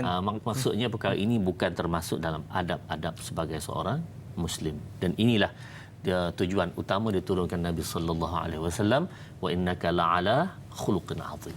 Betul tu Ustaz. Memang budaya kita sekarang ni Ustaz, budaya mengikut trend. Orang kata kalau tak ikut trend dia jadi lapuk. Tapi sebenarnya kena ikut trend tu patuh syariah ke tak, yang disukai oleh Allah dan juga Rasul ke tak. Kita kena tahu supaya kita tak terpesong dan juga tak terpesong kita punya akhlak dan juga adab kita. Kita rasa kita buat benda tu betul. Sebenarnya tidak. Sebenarnya kalau kita rasa kita buat prank tu untuk suka-suka dengan kawan, eloknya kalau kawan tu tak suka dengan kita, benci disebabkan prank yang kita buat tu, susahnya pada diri kita juga nanti. Jadi Ustaz, saya nak bagi soalan pada Ustaz berkenaan dengan orang yang open speaking, sebagaimana Ustaz cakap tadi tu. Macam mana kalau orang yang dicakap yang open speaking ni, alasannya dia bagi sebab aku dah cakap dengan dia baik-baik. Aku dah nasihat dia baik-baik. So ini adalah the last choice untuk aku cakap dia secara direct depan umum. Macam mana Ustaz? Baik. Terima kasih, soalan Fahmi sangat baik. Tuan-tuan, Muslim Abdul Rahman Allah sekalian. Pertama, kalau kita nak menegur, guna kaedah Islam semua. Kaedah menegur. Jadi teguran itu untuk dia kah atau untuk ramai kah? Itu satu perkara. Yang kedua, adakah dia memberi kesan baik atau memberi kesan buruk? Kalau kita tegur depan ramai itu, dia jadi baik atau tak baik? Betul. Biasanya tegur depan ramai ini lebih kepada untuk memalukan. Kebiasaannya. Itu hakikat. Dan meraih populariti. Ya, itu hakikatnya. Jadi, kalau dia buat tu dosa umum, itu cerita lain. Islam benarkan kita menegur secara terbuka dosa umum. Apa maksud dosa umum? Contohnya tuan-tuan, kita ambil contoh mudah. Dia buat benda haram depan orang ramai. Sehingga dia bangga dengan itu, dan orang ramai itu melihat seolah benda tak ada apa-apa. Nah, seolah-olah tak ada apa-apa. Ada orang ikut pula dia. Ada orang ikut. Ini boleh ditegur secara terbuka. Kenapa? Kerana dia buat dosa secara terbuka. Contohnya dia tulis arak tidak haram. Contoh. Semua orang baca. Maka kita kata tidak, itu salah. Arak adalah haram. Ini tidak mengapa. Tetapi kalau dia buat itu secara peribadi, maka ditegur secara peribadi. Ini akhlak dalam Islam. Betul. Dan secara logiknya, kalau orang tegur kita memang tengah ramai-ramai, agak-agak Fahmi nak ikut ke? Kita rasa nak gaduh Ustaz. Nak gaduh adalah. Mana dia ada tujuan lain. Bukan Betul. Niat ikhlas untuk menegurnya. Tapi memalukan ia memalukan. Ini satu perkara yang perlu dilihat. Masya Allah. Jadi mudah-mudahan kita tidak terikut-ikut budaya itulah. Sekarang sangat-sangat senang. Memang dia tak bercakap tapi tangan dia bergerak. Tangan dia bercakap. Akhirnya akan menyebabkan masalah yang besar kepada masyarakat. Auzubillahi min zalik. Moga kita dijauhkan daripada sifat-sifat begini Ustaz. Jadi Ustaz, kita ada soalan yang seterusnya daripada penonton kita, daripada Facebook, daripada Cik Puan Nur Dahlia Biru. Assalamualaikum Ustaz, Da'i dan semua kru, tanyalah Ustaz. Apakah maksud ayat yang keempat? Sesungguhnya orang-orang yang memanggil engkau dari luar bilik, kebanyakannya mereka tidak mengerti. Apakah maksud dari luar bilik pada ayat ini? Mohon pencerahan Ustaz. Terima kasih kepada Cik Puan Nur Dahlia Biru kerana sudi bertanyakan soalan. Saya kira ini soalan yang sangat-sangat baik. Apakah maksud dari luar bilik pada ayat yang keempat ni Ustaz? Dipersilakan. Baik, terima kasih Da'i Fahmi. Sebenarnya ayat keempat ni Ustaz nak baca dululah. 4 sampai ke 6 tuan-tuan. Boleh kita sama-sama buat rujukan dalam mushaf masing-masing. A'udzubillahi minasyaitonirrajim. Bismillahirrahmanirrahim. Innal ladzina yunadunaka min wara'il hujurati aktsaruhum la ya'qilun. Walau annahum sabaru hatta takhruja ilaihim lakana khairan lahum. Wallahu ghafurur rahim. يا أيها الذين آمنوا إن جاءكم فاسق بنبأ فتبينوا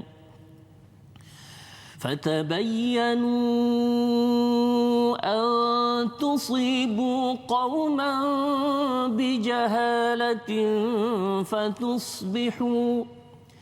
فتصبحوا على ما فعلتم نادمين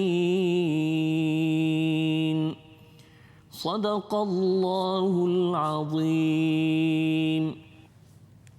Sesungguhnya orang-orang yang memanggil engkau Muhammad dari luar kamarmu, luar bilikmu, kebanyakan mereka tidak mengerti. Walau annahum sabaru hatta takhruja ilaihim lakana khairan lahum wallahu ghafurur rahim. Dan sekiranya mereka bersabar sampai engkau keluar menemui mereka, tentu akan lebih baik bagi mereka. Dan Allah Maha Pengampun lagi Maha Penyayang. Wahai orang-orang yang beriman, jika seseorang yang fasik datang kepadamu membawa berita, maka telitilah kebenarannya itu, agar kamu tidak mencelakakan sesuatu kaum kerana kebodohan, dan akhirnya kamu menyesali perbuatan tersebut.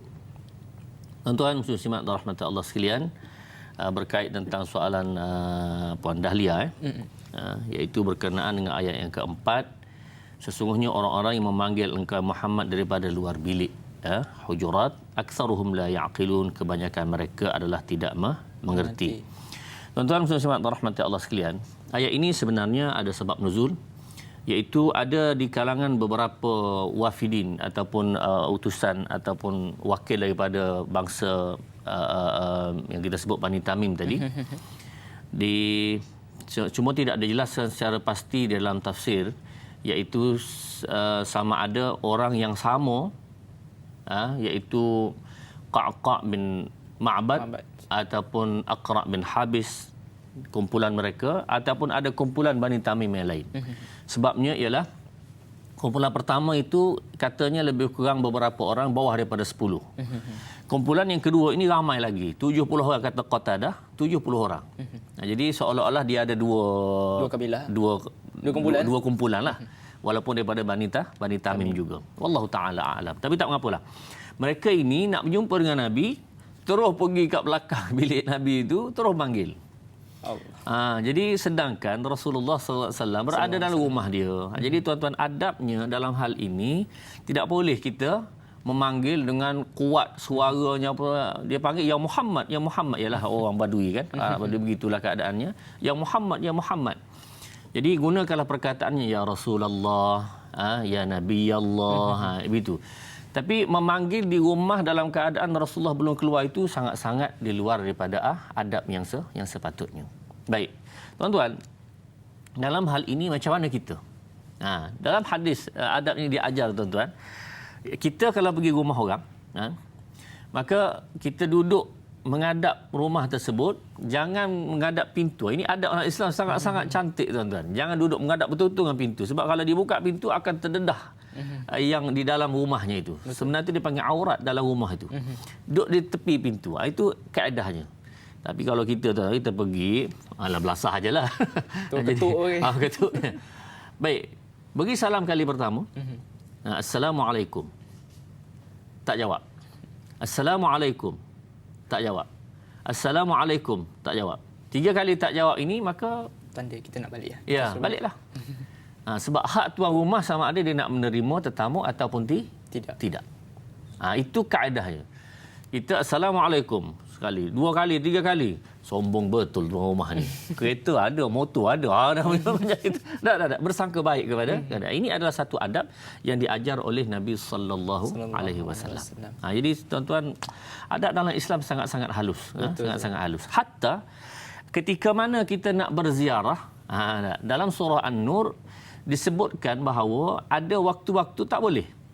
Waktu-waktu tak boleh ziarah. Yang pertama, a'udzubillahi minasyaitonir rajim, min qabli salatil fajri wa hina tad'una thiyabakum minadh-dhahirati wa min ba'di salatil isya. 3 waktu. Sebelum subuh. Sebelum subuh. Oh, ada aku nak pergi sebelum subuh. Mana tahu kan. Nak pergi. Kalau ada orang yang jenis tak kira apa, nak pergi juga. Baik, satu sebelum subuh. Yang kedua ialah selepas zuhur. Iaitu pada masa orang cabut baju, maksudnya ialah di Arab kan dia panas apa semua, maka dia nak buka baju, nak berehat pada masa itu, qailulah lah apa semua. Baik, yang kedua. Yang ketiga, wa min ba'da salatil isya, lepas solat isya. Jadi tuan-tuan, ini adab dalam Islam, jangan sekali-kali pilih 3 waktu ini. Baik, ulama memberi pengecualian, kecuali diizinkan. Maksudnya kita dah mesej dia, saya akan sampai sebelum subuh. Contohnya tak. Dan tuan rumah dah maklum. Itu tak apalah, itu cerita lain lah. Tetapi dalam keadaan biasa, sebab Islam ini kalau orang pergi nak bertetamu dengan kita, di rumah kita, kena sambut. Itu kaedahnya. Dan kaedah ini bukan berlaku pada hayat Nabi SAW, bahkan sebelum. Arab jahiliyah ni tu, walaupun jahiliyah, tetapi mereka ini sangat memuliakan tetamu. Dan sunnah ini sebenarnya zaman Nabi Ibrahim alaihissalam. Datang 3 malaikat dia tak kenal tu. Kisahnya 3 malaikat yang datang. Qaumun munkarun. Faragha ila ahlihi faja'a bi'ajlin samin. Datang 3 orang nak naik. Dia tak kenal. Baik. Dia pergi jumpa isterinya. Wahai isteriku, kamu masaklah anak lembu tu kan. Kita nak jamu pada. Walhal orang tak kenal. Sampai ke tahap itu. Jadi tuan-tuan, kita nyambung sekejap lagi itu. Betul. Jadi Ustaz, kita akan sambung sebentar lagi kepada tuan-tuan yang dirahmati Allah Subhanahu Wa Taala sekalian. Kita akan melabuhkan tirai di TV3, tapi jangan ke mana-mana kerana kita akan sambung lagi 30 minit di siaran TV9. Jadi teruskan bersama kami di dalam rancangan Tanyalah Ustaz, biar tahu jangan keliru.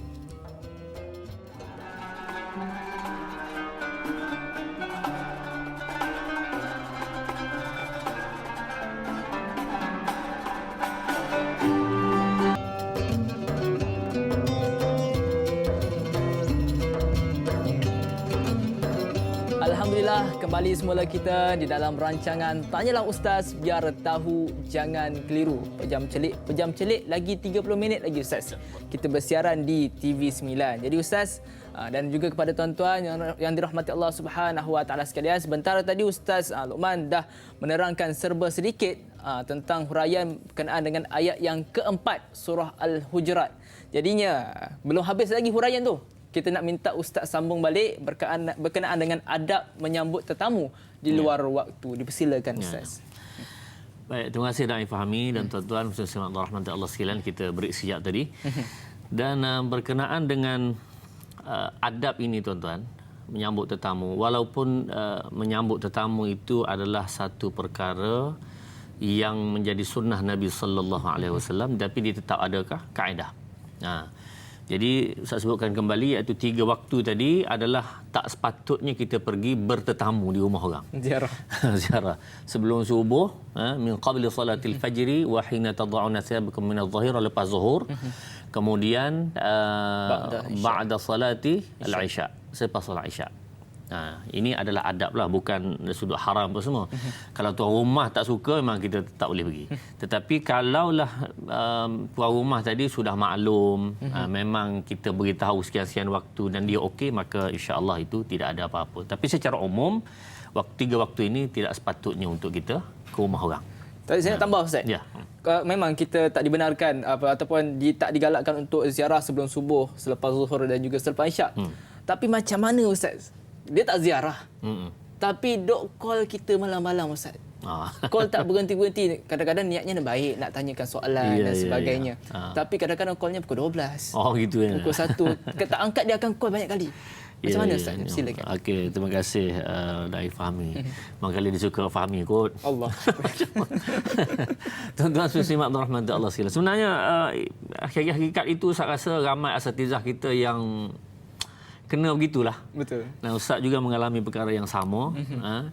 Itu ada orang call pukul 11, pukul 12 malam. Kalau sekali itu mungkin kita abaikan. Beberapa kali, rupanya bila kita angkat, dia kata bahawa dia sangat penting. Ialah sangat penting bagi dia. Bagi orang tu dia kena kira jugalah. Itu hakikat. Yang ini maksud dia sudah adab jugalah. Maksudnya kalaulah kalau dia berkaitan tentang kematian, berkaitan kecemasan, itu cerita lain lah. Telefonlah pukul berapa pun nak buat macam mana. Tapi kalau dia berkaitannya sepatutnya boleh ditangguhkan. Jadi sebab itu tuan-tuan, ini di antara yang Islam suruh menjaga adabnya. Mudah-mudahan kita dapat sama-sama. Hatta tuan-tuan, dalam Al-Quran sebut dengan jelas. La tadkhulu buyutan ghaira buyutikum hatta tasta'nisu wa tusallimu ala ahliha. Jangan kamu masuk rumah orang sehingga kamu diizinkan. Kamu beri salam dulu, kemudian kamu diizinkan masuk. Sampai tahap itu. Jadi bukan semudah-mudah Islam ni menggariskan adab yang sangat-sangat halus untuk kita sama-sama ikutinya. Insya-Allah. Masya-Allah, Islam ni syumul Ustaz. Ya. Dah sempurna daripada awal pagi sampai kita tidur. Dia dah sediakan adab-adab dia dah. Benar. Supaya kita ni menjadi orang yang berakhlak. Jadi Ustaz, kita ada soalan yang seterusnya daripada soalan daripada soalan Facebook Ustaz. Ya. Daripada saudara Abdul Karim Sufian. Assalamualaikum yang berbahagia Ustaz Dr. Luqman dan Da'i Fahmi, semoga sentiasa mendapat rahmatnya insya-Allah. Soalan saya, bagaimana untuk kita mengenali orang-orang yang fasik yang suka menyebarkan berita-berita palsu yang boleh memberi ancaman kepada masyarakat seperti mana yang digambarkan dalam ayat 6 surah Al-Hujurat ini? Mohon pencerahan Ustaz. Terima kasih kepada saudara Abdul Karim Sufian kerana sudi bertanyakan soalan. Jadi Ustaz, bagaimana kita nak kenal orang fasik ni Ustaz? Kadang-kadang kita pun tak tahu nak beza orang fasik dengan orang munafik Ustaz. Macam mana Ustaz? Silakan. Baik, terima kasih kepada soalan Abdul Karim Sufian. Tuan-tuan, khususnya makmur rahmat Allah sekalian, soalan ini adalah berkaitan dengan ayat nombor 6. Dan Ustaz nak baca dulu ayat ini. A'udzubillahi minasyaitanirrajim. يا أيها الذين آمنوا إن جاءكم فاسق بنبأ فتبينوا أن تصيبوا قوما بجهالة فتصبحوا على ما فعلتم نادمين. Sadaqallahul Azim. Wahai orang-orang beriman, sekiranya kamu datang kepada kamu satu orang yang fasik membawa berita, maka semak dahulu. Cek dulu. Dalam qiraat yang lain ada membaca dengan fatathabbatu. Tasabbut makna pastikan. Samalah tu, semak, pasti. Supaya kamu tidak tergolong dalam orang-orang yang tersilap yang akhirnya menyebabkan kamu rasa menyesal ke atas kesilapan tersebut. Baik tuan-tuan. Khususnya Allah rahmat Allah sekalian, ayat ini ada sebab nuzul lagi.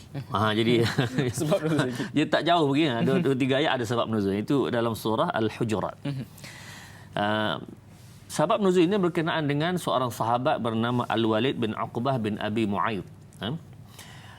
Al-Walid ini bin Uqbah telah diutuskan oleh Nabi sallallahu alaihi wasallam kepada satu Bani Mustalik. Tuan-tuan, Bani Mustalik ini ramainya Yahudi. Yahudi. Dan Al-Walid ini asal daripada sana. Ustaz tak pasti sama ada beliau juga Yahudi, wallahu a'lam, tapi dia adalah daripada kampung itu, kampung Bani Mustalik. Cuma hubungan dengan orang kampung ni tak berbaik. Dia duduk di Madinah. Jadi Rasulullah pun barangkali tak tahu keadaan itu. Rasulullah kata, Al-Walid, aku utuskan kamu pergi kutip zakat binatang ternakan di Bani Mustalik. Allah. Di As-Sudah. Lebih kurang gitulah ini Ustaz punya cerita kan. Jadi macam mana nak beritahu Rasulullah, segan pula. Lalu dia pun pejam mata lah. Kerana ini perintah daripada Nabi sallallahu alaihi wasallam, maka dia pergilah. Sebelum dia pergi ini sudah sampai berita bahawa ada utusan yang akan sampai di sana. Dengan sebab itu mereka bersedialah, orang sana bersedia dah. Jadi dia pergilah. Sampai dekat itu dia tengok orang ramai keluar. Sudah dia kata, ni mesti nak buat jahat pada aku ni sebab dia hubungan tak berbaik. Datang pula nak kutip zakat. Cuaklah juga dia. Akhirnya bila orang keluar begitu, dia tak sempat sampai, dia patah balik. Ya Rasulullah, dia kata, orang ni rupa dah nak bunuh aku ya Rasulullah. Ini terjadi sangka buruk lah perkara itu. Jadi dengan sebab itu Rasulullah dalam riwayat menyebutkan Rasulullah hantar Khalid Al-Walid. Rasulullah marah Kerana orang ini utusan Nabi, tiba-tiba buat begitu, Rasulullah marah. Jadi nak siap buat tentera ni, nak siapkan tentera untuk pergi serang Bani Mustalik. Maka hantar dulu Khalid Al-Walid. Khalid Al-Walid pergi ke sana, mereka bagi tahulah kisah yang sebenar. Sebenarnya kami keluar tu nak sambut utusan Nabi, bukan nak perang dengan dia. Tak. Jadi dah satu kesilapan. Maka Allah turunkan ayat ini, ya ayyuhallazina amanu in ja'akum fasiqun binaba'in fatabayyanu. Dan Fahmi, ini realiti. Kalau Fahmi tengok dalam media sosial lah, agak-agak perkara ini banyak atau sikit berlaku? Banyak berlaku. Banyak berlaku. Tidak semak. Allahumma. Sangat-sangat menduka cita kan. Nah, sampai-sampai terus. Ya, asal dia akan share. Sampai share. Kadang-kadang benda yang sampai yang baik tu dia macam malas nak share. Benda sampai benda yang tak baik tu itulah cepat hakikatnya. aja. Jadi paling-paling tidak nak tunjuk dia baik ialah ini gambar ini kalau betul lah. Dia dua ayat tu dari kalau betul lah. Tapi sebenarnya dia telah membuat satu persepsi kepada masyarakat. Tanggapan pada masyarakat. Saya pun tak pasti gambar ni, tapi kalau betul teruk sungguh orang ni. Jadi dia sengaja buat persepsi sebab ini berlaku dalam media sosial. Tapi rupanya Islam telah mendahului perkara ini, iaitu in ja'akum fasiqun binaba'in fatabayyanu. Semak dulu, cek dulu. Tapi dia akan jawab, dia kata, tak seronok loh Ustaz. Nak semak ni berapa hari nak. Berita dah basi, kita nak kejar like ni, view yang banyak. Allahumma. Tuan-tuan, kalau itu yang dikejarnya, dengan perkara itu salah dan berdosa, maknanya likers memberi apa dia? Memberi dosa kepada saham kita. Dosa. Allahumma. Jadi inilah MLM yang paling teruk sekali atas muka dunia ini, iaitu MLM dosa. Jadi berkait. Berterusan je lah. Ya, dia mati dalam kubur pun tetap dapat dosa. Wa'alaikumsalam. Selagi mana dia tengok, selagi mana orang tahu apa yang dia post tu, maksudnya terus dia dapat saham dosa. Ya, sampai ke bila-bila. Jadi tuan-tuan, dalam hal ini Ustaz nak minta pada diri Ustaz dan tuan-tuan semua, puan-puan semua, Fahmi dan semua kru dan semualah yang melihat ini, kita sama-sama kalau rasa nak juga share itu tuan-tuan, ingatlah satu perkara, iaitu tuan-tuan, kita duduk dalam kubur nanti. Betul. Tak hari ni, esok. Tak esok, lusa. Confirm kita akan jadi ahli kubur. Dan tuan-tuan, bila kita duduk dalam kubur itu, dengan sebab kita share satu perkara yang salah, yang dosa, gak-gaknya dalam kubur kita nak dapat apa? Sepatutnya kita duduk terlentang begitu kan, kita bayang kan, duduk terlentang begitu, kita nak apa dia? Nak dapat pahala, nak dapatlah kebaikan, nak dapatlah liang daripada syurga, nak dapat bawaan yang baik. Kita duduk dalam sempit situ kan. Tiba-tiba dapat dosa, dapat kala jengking, dapat pukulan daripada malaikat. Allahumma. Kalau inilah yang ada dalam jiwa kita, insya-Allah kita tidak akan share benda-benda yang tak tentu hala ni. Betul tu Ustaz. Allahumma. Jadi fikir itu.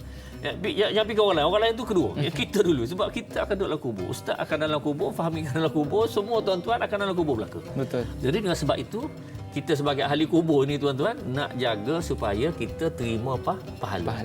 Jadi share lah tuan-tuan, nak share, bacalah ayat Quran ataupun ambillah bacaan Quran, share. Memang tak ramai lah orang share, tapi tak apalah, itulah akan membawa pahala yang berpanjangan kepada Ustaz. kita. So kepada tuan-tuan, jangan kita kumpul saham dosa, Allah. kumpullah saham pahala. Jadi Ustaz, kita nak berehat dulu. Kita berehat seketika, kita ambil nafas dulu. Kembali selepas ini dalam rancangan Tanyalah Ustaz, biar tahu jangan keliru.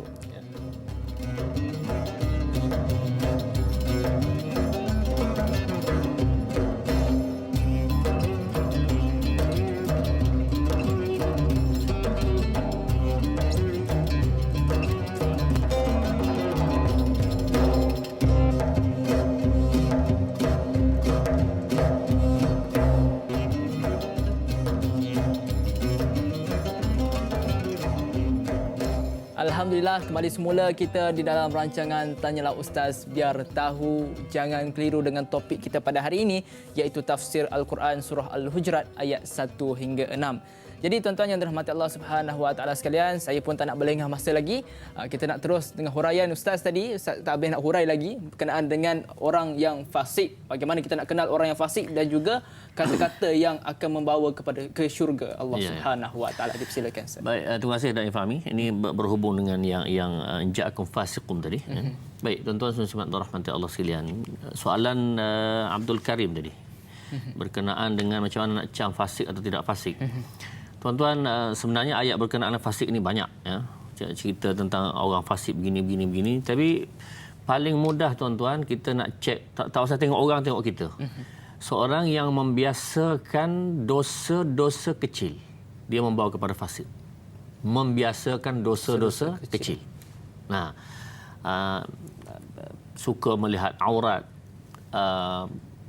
suka membuat satu perkara-perkara yang Allah yang tidak termasuk dalam kabair, dosa-dosa besar, maka dikira sebagai dosa kecil. Membiasakan dosa kecil ini boleh membawa kepada fasik. Nah, jadi kita ukur diri kita masing-masing, tengok diri kita. Maka kalau kita tidak ada perkara itu, alhamdulillah. Kalau ada, sama-sama kita cuba jauhkan. Baik tuan-tuan, mengenai media sosial tadi, ada satu hadis Nabi SAW dalam Sahih Muslim bahawa manusia kadang-kadang dia bercakap dengan bikalimah, dengan satu perkataan, la yalqa laha balan. Perkataan ini dia rasa macam tak ada apa-apalah. Tapi rupanya dia telah mencampakkan ke dalam neraka dengan sebab sepatah ini. Yang dia rasa dia kata tak ada apa-apa perkataan tu. Tak ada apa-apalah benda sekecil itu kan. Contoh dia memaki. Nah, maki dia, sebutlah apa-apa perkataan pun, makinya ini orang tiru. Tiru dia kan banyak kan istilah-istilah sekarang. Istilahnya sangat buruk tapi dinampaknya macam gurauan apa semua. Akhirnya orang ikut. Setiap kali ikut dapat dosa. Setiap kali ikut dapat dosa. Tu saya kata tadi, dah jadi ahli kubur pun dapat dosa lagi, maka dia akan termasuk dalam ahli neraka. Wal-'iyadzubillah. Sepatah je. Di hadapan Tuhan, ya Allah, sepatah je ya Allah. Tak kira sepatah pun orang telah ikut apa yang kamu buat tu. Liyahmilu auzarahum kamilatan. Dosa dia pikul. Wa min auzaril ladzina yudhillunahum bighairi ilm, dan dosa orang ikut dia. Dosa dia dah. Dosa orang ikut dia kena juga pada wal-'iyadzubillah, tuan-tuan. Jadi dosa kita tak tertanggung dah. Nak tanggung dosa orang lain pula. Allahumma. Baik. Dan ada pula manusia yang bercakap tentang kebaikan, sepatah juga. Kalimah. La yulqa laha balan. Jadi dia pun rasa alah, bukan besar sangat pun, tapi yudkhuluhul jannah, menyebabkan masuk dalam syurga. Nah, contoh dia lalu tempat budak main bola, dek sembahyang dek. Sepatah aja sembahyang tu. Jadi adik ni pun terfikir, dia main bola. Adik budak ni sembahyang. Ajak pula kawan-kawan bola. Ajak kawan dia sembahyang. Lepas tu dia pun istiqamah pula sembahyang tu. Dengan sebab sepatah tadi dia masuk dalam syurga. Allahumma tuan-tuan. Jadi gunakanlah media sosial yang ada ini untuk tuan-tuan sebarkan perkara seperti ini. Jadikan ia ladang pahala. Jangan jadikan ladang dosa kepada kita. Wal-'iyadzubillah. Betul tu Ustaz. Ustaz, saya ada soalan. Di dalam hidup kita ini ada tingkatan yang perlu kita didik dalam diri kita. Sebagaimana contoh, kalau tingkatan yang pertama kita perlu didik diri kita dengan iman. Kemudian adab. Kemudian didik kita dengan diri kita dengan ilmu. Kemudian baru kita beramal. Jadinya Ustaz, kenapa di dalam susunan itu, ulama susun adab dahulu, baru ilmu, Ustaz? Kenapa tak ilmu dulu, baru adab? Dipersilakan, Ustaz. Baik, terima kasih Fahmi. Soalan yang agak menarik, tuan-tuan. Iaitu berkenaan dengan adab dan juga ilmu. Tuan-tuan, adab ini membawa kita kepada menghayati ilmu dengan cara yang betul. Dan di dalam satu hadis, walaupun hadis tidak kuat, adabani rabbi fa ahsana ta'dibi. Allah mengadabkan aku dan memperelokkan adab aku ini. Allah Subhanahu Wa Taala mengajar. Makna Nabi disuruh demikian. Wa innaka la ala khuluqin azim, dan kamu itu adalah akhlak yang sangat hebat. Jadi tuan-tuan, sebab hakikatnya orang yang ada ilmu tak ada adab. Maka ilmu tadi nampaknya macam buruk. Bahkan ada disebutkan dalam hadis Nabi sallallahu alaihi wasallam, ulama as-su. Ulama tu alim, tapi dia su, jahat, wal-'iyadzubillah. Jadi tuan-tuan, hatta ada orang yang mempunyai ilmu agama sangat mendalam tapi dia tidak Islam. Allah. Siapa dia? Mustasyriqin, iaitu orientalis. Hafal Quran sekalipun. Quran dalam kepala tapi tak Islam. Jadi tuan-tuan, maknanya hanya semata-mata ilmu bukanlah satu matlamat yang sebenar-benarnya, tetapi dia dimulai dengan adab. Adab itulah akan membawa dia menghayati ilmu. Jadi ilmu ada tu, dia kena beramal. Jadi itu antara kaitan antara adab dan juga ilmu tadi. Baik. Kita ada masa lagi. Ada masa lagi, Ustaz. Ya, Ustaz nak sebutkan satu dua yang Ustaz sebutkan awal tadi berkenaan dengan Abu Bakar dan Umar. Bila mereka ini ditegur oleh Allah Subhanahu Wa Taala, apa mereka buat? Kesalahan kepada manusia biasa. Betul. Lebih-lebih baik kita kata bahawa Abu Bakar dan Umar tidak maksum. Mereka salah sebagai manusia. Tetapi bagaimana mereka tutup balik ataupun perbaiki balik kesalahan tersebut. Ini hebat. Tuan-tuan, Abu Bakar radhiyallahu anhu ini dan juga Umar sekejap lagi tuan-tuan. Abu Bakar dalam satu kisah, tuan-tuan, kisah yang Ustaz cuba ringkaskan, tuan-tuan biasa dengar, iaitu Aisyah radhiyallahu anha dituduh berzina. Nah, surah An-Nur ayat 11 sampai 20. Itu tuduhan munafikin kepada Aisyah, dituduh berzina. Aisyah itu siapa? Isteri Rasulullah. Anak Abu Bakar. Bila tersebarnya ini, Allah uji Nabi SAW sebulan. Bukan sehari dua, tuan-tuan. Kalau hari ini kena, esok Allah bersihkan terus, senang. Ya tak? Tapi dah Allah uji Nabi. Rasulullah pun taklah, ya Allah turunlah cepat-cepat ayat ni. Dah Rasulullah menghadapinya itu. Sebulan.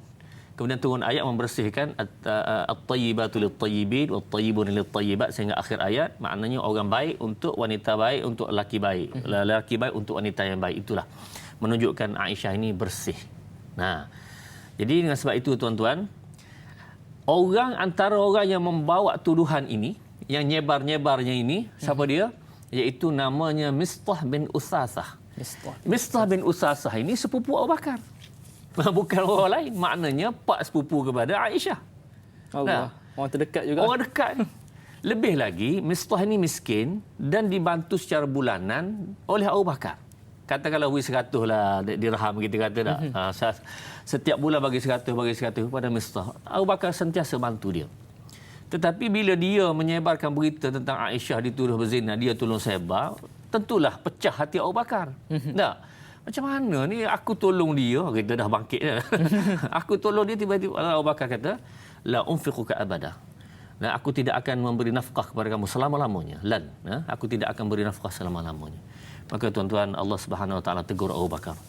A'udzubillahi minasyaitonirrajim. ولا يأتل أولو الفضل منكم والسعة أن يؤتوا أولي القربى والمساكين والمهاجرين في سبيل الله وليعفوا وليصفحوا. Janganlah orang-orang kaya ini menyebabkan dia berhenti tak nak infak kepada orang miskin, orang muhajirin dan seumpamanya ini. Wal ya'fu wal yasfahu, maafkanlah. Allahumma, tuan-tuan. Dia tuduh anak kita, terbukti anak kita tidak salah, tiba-tiba Allah suruh maafkan. Allahumma. Nah, tengok ini kemuliaan Abu Bakar radhiyallahu anhu. Yang akhirnya tuan-tuan, Abu Bakar pergi balik. Uhibbu an yaghfirallahu li, ya Mistah, aku nak Allah ampunkan aku. Aku tak kisah yang lain. Aku nak Allah ampunkan aku. Aku beri kamu selama-lamanya ni. Aku akan terus memberi nafkah kepada kamu selama-lamanya. Dalam riwayat lain kata 2 kali tambah. Kalau beri 100, 200 tuan-tuan sebulan. Kerana Allah Subhanahu Wa Taala tegur Abu Bakar. Ini tuan-tuan, poinnya Ustaz nak katakan di sini, sangat-sangat hebatnya seorang yang disebut sebagai sahabat Nabi ini, iaitu dia salah lah. Tapi macam mana dia tutup balik ataupun memperbaiki balik perkara ini. Masya Allah, cukup hebat yang kita tak mampu nak ikut, tuan-tuan. Mudah-mudahan adalah sedikit debu-debuhan daripada apa yang dibuat oleh Abu Bakar radhiyallahu anhu kepada kita semua, insya-Allah. Insya-Allah. Jadi Ustaz, sebagai kesimpulan Ustaz, mungkin Ustaz boleh simpulkan ataupun apa iktibar yang kita boleh dapat daripada surah Al-Hujurat ini, sebab kita pun dah nak sampai ke penghujung rancangan. Dipersilakan Ustaz untuk memberikan kesimpulan. Bismillah. Terima kasih dan Fahmi, tuan-tuan muslimat rahmat Allah sekalian. Perbincangan yang telah hampir 2 jam tadi, tuan-tuan, tidak akan beri manfaat sekiranya kita tak dapat sama-sama, Ustaz sendiri dapat amal dan tuan-tuan dapat beramal. Tentang pertama ketaatan kepada Rasulullah, kemudian mengagungkan kehebatan kedudukan Nabi sallallahu alaihi wasallam, dan nombor 3 penting tadi adalah tasabbutul akhbar, iaitu memastikan. Jadi antara 3 ini berjalan serangkai. Maksudnya Allah, Rasul dan juga pesanan ini, iaitu sama-sama jangan kita sebarkan satu benda kecuali kita telah pasti dia memberi kebaikan kepada kubur kita. Allah. Lain tak kira, tuan-tuan. Tempat lain tak apa, tapi kita nak pergi kubur belaka. Ustaz Fahmi, kru-kru, semua tuan-tuan dan puan akan berada di sana. Semoga-moga kita selamat, kubur kita diluaskan oleh Allah Subhanahu Wa Taala dan dapat liang-liang daripada syurga. Amin ya rabbal alamin. Amin ya rabbal alamin. Jadi Ustaz bagi memberkati majlis kita pada pagi ini untuk menutupi rancangan kita untuk pagi ini, eloklah Ustaz akhiri dengan doa Ustaz bagi memberkati rancangan kita iaitu rancangan Tanya Ustaz ni. Bismillahirrahmanirrahim. Alhamdulillahi rabbil alamin. والصلاة والسلام على أشرف الأنبياء والمرسلين وعلى آله وصحبه أجمعين. اللهم ارحمنا بالقرآن واجعله لنا إماما ونورا وهدى ورحمة. اللهم ذكرنا منه ما نسينا وعلمنا منه ما جهلنا وارزقنا تلاوته آناء الليل وأطراف النهار واجعله لنا حجة يا رب العالمين. وصلى الله على سيدنا محمد وعلى آله وصحبه وسلم والحمد لله رب العالمين. Amin amin ya rabbal alamin. Jadi tuan-tuan yang dirahmati Allah Subhanahu wa taala sekalian, dengan berakhirnya doa itu maka berakhirlah untuk rancangan kita pada pagi ini iaitu rancangan Tanya Ustaz biar tahu jangan keliru. Terima kasih kepada Ustaz Luqman kerana sudi mengupas soalan kita, mengupas topik kita, mengupas topik kita berkenaan dengan tafsir Al-Quran iaitu surah Al-Hujurat ayat 1 hingga 6. Terima kasih juga kepada buat para penonton kerana setia bersama dengan kami iaitu rancangan Tanyalah Ustaz, dan jangan lupa untuk saksikan setiap hari iaitu rancangan Tanyalah Ustaz biar tahu jangan keliru, dan bersama dengan moderator kita esok iaitu Da'i Luqman dan juga panelnya Profesor Madya Datuk Dr. Muhammad Izhar Arif dengan topiknya iaitu pengajian hadis yakni hasad dengki, iaitu topik yang sangat-sangat menarik untuk kita belajar bersama-sama. Jadi insya-Allah tuan-tuan dan puan-puan yang dirahmati Allah Subhanahu wa taala sekalian, sehingga kita berjumpa lagi. Assalamualaikum warahmatullahi taala wabarakatuh.